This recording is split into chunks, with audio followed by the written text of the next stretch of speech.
में कुछ अटपटे भाव आने लगे तो एकदम से उनने अपने ध्यान को आकर्षित किया और अपने को मजबूत करके बैठे रहे। लेकिन फिर सोचा कि शायद कुछ वस्तु की आवश्यकता तो नहीं, लेकिन उनकी कहीं न कहीं चित्त की वृत्तियां जो है बदल रही थी। और वो कब उसका हस्त पकड़ लिया और हाथ पकड़ के महाराज अपनी गोदी में उठा लिया। और जैसे ही महाराज गोदी में उठाया, उतने में ही उनके गुरुदेव व्यास जी उस स्त्री में से प्रकट हो गए।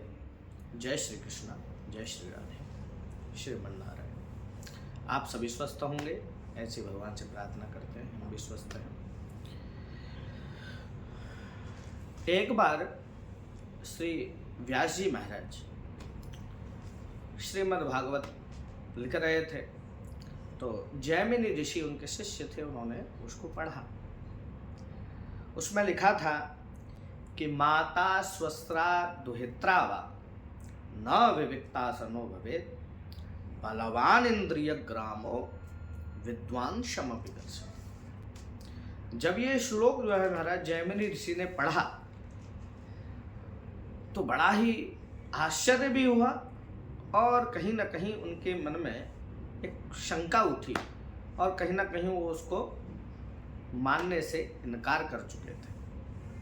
तब जब व्यास जी के पास पहुंचे जैमिनी ऋषि, तो उन्होंने कहा कि हे गुरुदेव, आपने बहुत अच्छा पुराण लिखा है, परंतु इसमें जो है मुझे यहाँ पर थोड़ा सा डाउट हो रहा है, शंका है, क्योंकि मुझे लगता है कि ऐसा होता नहीं। तो व्यास जी ने कहा कैसा नहीं होता, जरा बताओ। तो उन्होंने जब श्लोक बताया, उस श्लोक का तात्पर्य था कि माता स्वस्त्रा दुहित्रा, माता और भगिनी स्वस्त्रा, दुहित्रा यानी पुत्री, ये तीनों के साथ में कभी भी एक आसन पर एकांत में नहीं बैठना चाहिए, क्योंकि बलवान इंद्रिय ग्रामो विद्वान समपि कर्षति।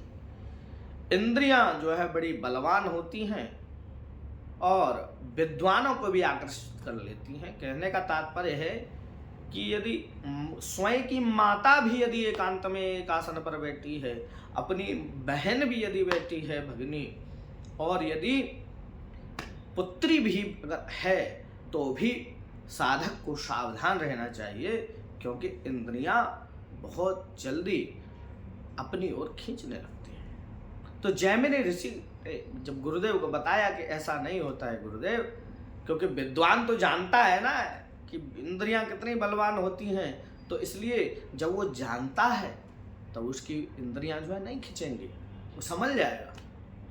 तो व्यास जी ने इसका उत्तर नहीं दिया। उन्हें मालूम था कि केवल मैं वाणी से इसको बताऊंगा तो समझ में आने वाला नहीं है। एक दिन घटना घटी, वन में तो आश्रम था ही, जैमिनी ऋषि अपने आश्रम में बैठे थे, ग्रंथों का अवलोकन कर रहे थे।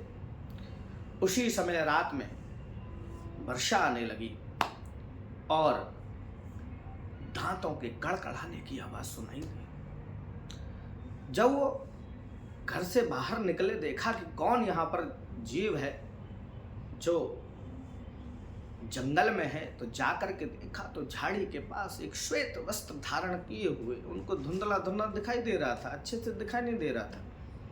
उन्होंने सोचा लगता है कि कोई है। जब जाकर के थोड़ा और पास में देखा तो देखा है कि एक स्त्री जो है झाड़ी के पीछे और छुपी हुई बैठी है, जिसके वस्त्रों में जल लगने से महाराज उसके कुछ कुछ अंग भी प्रदर्शित हो रहे थे। उसको देख करके जैमिनी ऋषि एकदम आश्चर्य में पड़ गए, क्योंकि ऋषि थे। उन्होंने उस स्त्री को ससम्मान जाकर के वहां पर हाथ जोड़े कि हे देवी, आप यहाँ इस जंगल में कैसे भटक गई और यहाँ इस निर्जन स्थान में क्यों आ गई हैं।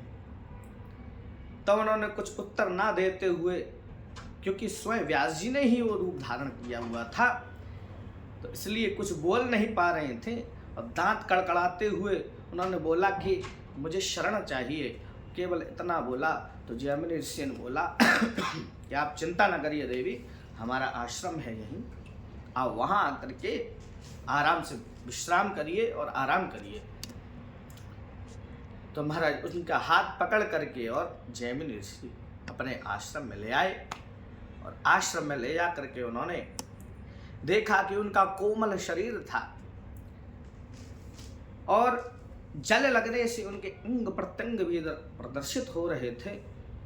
जैमिनी ऋषि अपने आप को बहुत संभाल करके उनके साथ व्यवहार कर रहे थे, क्योंकि उन्हें इस बात का भी अभिमान था कि मैं विद्वान हूँ और ऋषि भी हूँ।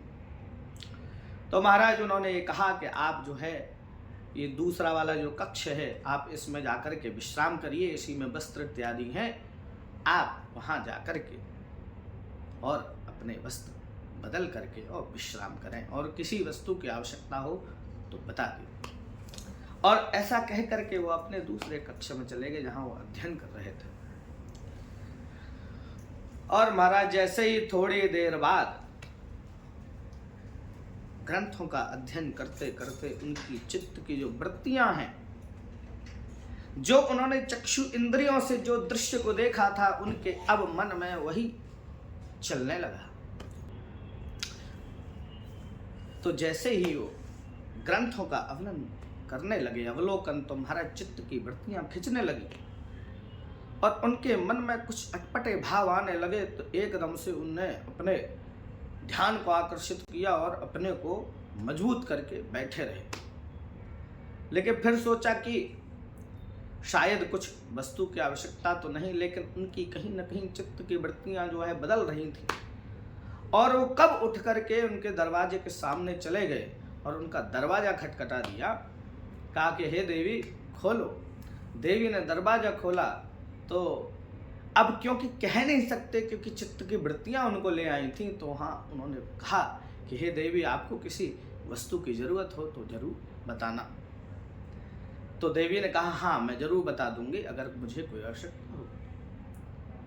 इतने में ही वो जो समझ रहे थे कि मेरी चित्त की वृत्तियां मुझसे बाहर हो रही हैं, तो उन्होंने देवी से कह दिया कि देवी सुनो, यदि हम भी अगर दोबारा दरवाजा खोलने के लिए बोलें तो भी आपको खोलना नहीं, आप बंद कर लीजिए। और ऐसा कह करके वो चले गए।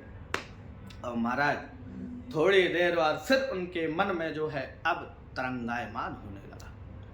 अब उनका जहां एकाग्र मन हुआ करता था, अब वो क्षिप्त विक्षिप्त मूढ़ अवस्था में आने लगा। उनके हृदय की तरंगें उठने लगी महाराज, मन चंचलायमान होने लगा। उनके आंखों में नृत्यों में केवल उसी स्त्री के वो जो स्वरूप उन्होंने देखा था वही उनके मन में चलने लगा और उसके प्रति आकर्षित होने लगे। और धीरे धीरे आकर्षित होते ही उनकी मन की वृत्तियां कब उनको ले जा करके बाहर खड़ा कर दिया और दरवाजा खटखटाने लगा। और महाराज कहने लगे कि हे देवी दरवाजा खोलो। तो देवी ने अंदर से बोला कि हे महामुनि आप ही ने तो कहा था कि दरवाजा नहीं खोलना है। बोले नहीं अब हम ही कह रहे हैं कि खोलो। और महाराज दरवाजा जैसे ही उन्होंने खोला है और खोल करके उनके सामने खड़े हो गए और उनको प्यार से देखने लगे, निहारने लगे। और निहारते ही उन्होंने उसका हस्त पकड़ लिया और हाथ पकड़ के महाराज अपनी गोदी में उठा लिया।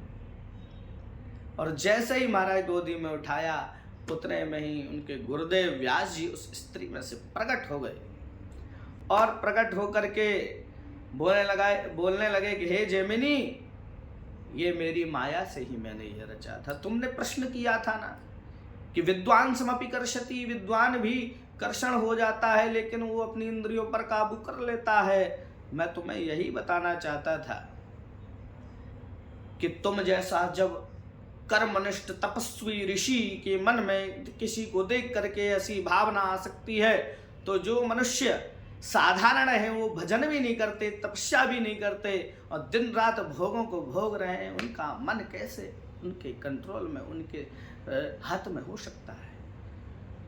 तो इसलिए व्यास जी ने ये पंक्ति लिखी है। व्यास जी ने इतना गहन रूप से वो अध्ययन किया है कि वहां पराई स्त्री की तो बात ही छोड़ दीजिए, मन जब तरंगायमान होता है, चलायमान होता है, तो उन्होंने लिखा कि अपनी माता, पुत्री और भगिनी के साथ, बहन के साथ भी एकांत में ना रहें, क्योंकि इंद्रियां आकर्षित जरूर करती है, विद्वानों को भी खींच लेती है। तो साधारण मनुष्य की तो बात ही क्या है, वो तो उसका पतन होना निश्चित है। इसलिए सावधान कर रहे हैं व्यास जी महाराज। तब जैमिनी ऋषि उनके चरणों में पड़ गए। उन्होंने कहा, जी गुरुदेव, आपने बिल्कुल सही कहा, मैं अपने ऊपर